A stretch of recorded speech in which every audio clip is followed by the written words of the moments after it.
Dan salah satu dawuhnya Rasulullah lagi yang sangat penting apa? Yang cocok dengan panjangan semua. Sayati zamanun ala ummati yafiruna minal ulama wal fuqaha. Akan tiba di mana zaman orang-orang itu tidak mau mempelajari ilmunya Allah, menjauh dari ulama, menjauh dari habaib, menjauh dari kiai. Jauh dari ulama, menjauh dari habaib, menjauh dari kiai. Jauh dari ulama, menjauh dari habaib, menjauh dari kiai. Jauh dari ulama, menjauh dari habaib, menjauh dari kiai. Kalau orang itu sudah menjauh dari kiai, menjauh dari ulama, menjauh dari habaib, apa yang terjadi? Yurfa'ul barokah min kasbihim. Kamu kerja kayak apa, akan diangkat barokah dari usaha-usahamu. Na'udzubillah min dalik. Apa yang disampaikan Gus Ikdam ini adalah bagian dari deep message. Apa itu? Yakni menyampaikan pesan tersembunyi. Orang-orang kemudian terpukau seolah-olah ada serangkaian pesan yang sedang disampaikan oleh Gus Ikdam. Tapi kalaulah coba kita cermati, pesan tersembunyi atau deep message-nya ada pada kalimat yang terakhir. Kalau orang itu sudah menjauh dari kiai, menjauh dari ulama, menjauh dari habaib, menjauh dari habaib, menjauh dari habaib, menjauh dari habaib, menjauh dari habaib, apa yang terjadi? Saya nyebutnya giring bebek lah ini. Kita kemudian menggiring bebek, muliakan ulama, muliakan kiai, muliakan fuqaha, yang endingnya muliakan habaib. Ini pesan tersembunyi yang coba menipu umat. Hati-hati, setiap orang berilmu pasti akan dimintai pertanggungjawaban.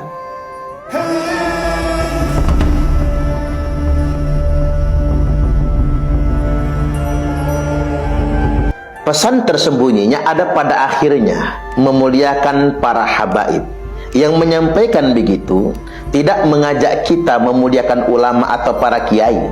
Sejatinya dia sedang menggiring kita semua untuk memuliakan para habaib. Persis dengan pesan yang disembunyikan oleh Gus Ikdam ketika kemudian mengutip sabda Nabi, yafiruna minal ulama'i wal fuqaha. Beliau mengidentifikasikan dengan hadis ini umat yang akan lari dari ulama dan fuqaha. Tetapi ada pesan tersembunyi ketika ia mengatakan umat akan lari dari fatwa-fatwa atau dari ilmunya para ulama, para fuqaha, para kiai, para habaib. Inilah deep message, pesan tersembunyinya. Gus Ikdam sebetulnya tidak sedang menyampaikan tentang ulama atau fuqaha atau para kiai. Sebetulnya dia sedang menyampaikan pesan kita jangan lari dari para habaib. Kita jangan menjauh dari para habaib, atau kita punya kewajiban untuk memuliakan habaib. Ini letak pesan tersembunyinya. Ia sedang menggiring jamaahnya, menggiring penggemarnya untuk pesan atau tujuan utama tersebut. Padahal sebetulnya para kiai, para ulama juga sudah mengkritisi tentang penerjemahan ini. Dalam kalimat tersebut sama sekali tidak ada kata habaib. Jelaskan kalimatnya menyebutkan yafiruna minal ulama'i wal fuqaha, di mana umat itu punya kecenderungan lari dari para ulama, para ahli ilmu, wal fuqaha, dan lari dari ahli fikih atau ulama-ulama ahli fikih. Itu pesan sesungguhnya dan tidak ada kata habaib di situ. Nah, hari ini kita sedang dipermainkan dengan kata-kata. Umat sedang dihipnotis dengan kata-kata. Apakah kata habaib bisa diidentikan dengan ulama atau fuqaha? Ya tentunya tidak. Karena pada kenyataannya kata habaib, kata yang diidentifikasikan untuk sekelompok orang klan Ba'alwi yang telah mengaku-ngaku sebagai anak cucu Nabi. Mengapa saya lebih menspesifikasi kepada klan Ba'alwi? Karena sebetulnya umat Islam tidak mengenal secara khusus lakop untuk keturunan Nabi dengan sebutan Habib. Yang ada di tengah-tengah umat Islam berdasarkan syarak maupun uruf, lakop yang biasa digunakan untuk dzurriyyat Nabi adalah Sayyid maupun Syarif, bukan Habib. Nah, hari ini klan Ba'alwi yang datang ke Indonesia, mereka mengidentifikasikan dirinya sebagai dzurriyyat Nabi, lalu menyebut diri mereka dengan panggilan Habib. Jamaknya adalah Habaib. Dan mereka kemudian menuntut agar umat Islam memuliakan mereka sebagai ahlil bait Nabi, mendorong umat Islam agar memuliakan mereka sebagai dzurriyyat Nabi. Ini kesalahan fatalnya. Maka saya ingin menegaskan pada kesempatan kali ini, pertama, kesalahan fatal Gus Ikdam adalah telah sengaja mengeksploitasi makna hadis Nabi. Karena beliau banyak penggemar, Gus, dengan senom Gus, hati-hati dalam menyampaikan.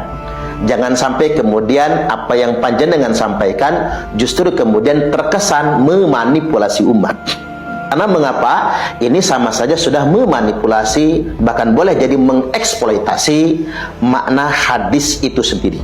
Dan dikhawatirkan kemudian pemaknaan secara serampang begini bisa mendistorsi kemuliaan dari sabda Nabi Sallallahu Alaihi Wasallam. Itu poin pertama. Poin yang kedua, dalam konteks ini berarti Gus Ikdam mendukung argumentasi bahwasanya habaib merupakan dzurriyyat Nabi. Ini masalah. Mengapa saya katakan masalah? Karena para habaib sama sekali tidak terbukti sebagai dzurriyyat Nabi. Ketika orang yang tidak terbukti sebagai dzurriyyat Nabi lantas kemudian mengaku-ngaku sebagai keturunan Nabi, lalu kita benarkan, maka sama saja kita sudah menyakiti Rasulullah Sallallahu Alaihi Wasallam. Pernahkah Gus Ikdam berpikir bahwasanya ketika kita mendukung orang-orang yang ngaku-ngaku sebagai cucu Nabi padahal bukan, itu sangat menyakiti Rasulullah Sallallahu Alaihi Wasallam, dan itu merupakan perbuatan dosa besar. Itulah mengapa hadisnya kan terang sekali. Wa manidda'a qauman laisa lahu fihim nasabun falyatabawwa maq'adahu minan nar.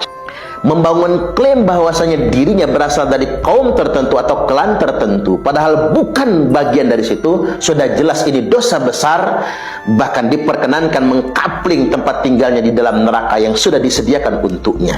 Nah, hari ini saya ingin tegaskan ulang kepada publik Indonesia, masyarakat muslim pada umumnya, kita hari ini sedang dipermainkan dengan kata-kata. Orang-orang yang punya public speaking, kemampuan bercakap di depan publik, orang-orang yang kemudian mampu bersilat lidah, kadang-kadang mempermainkan kita semua dengan kata-kata. Kita harus hati-hati.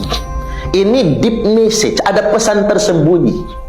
Tujuan utama mereka mengajak kita memuliakan ulama, kiai, yang ujung-ujungnya menggiring kita seperti bebek agar memuliakan para habaib. Inilah pesan tersembunyinya, dan kita harus sadar akan ini semua sebetulnya. Harus sadar. Entah pada kenyataannya kita semua mendengar, kita semua membaca bahwasanya klan Ba'alwi membangun indoktrinasi untuk masyarakat muslim bahwasanya habaib lebih mulia dari para ulama, habaib lebih mulia daripada para kiai. Bahkan tercatat dalam kitab-kitab mereka, dalam berbagai macam ceramah mereka di mimbar, satu habib bodoh belajar dengan satu habib bodoh lebih baik daripada belajar dengan 70 kiai.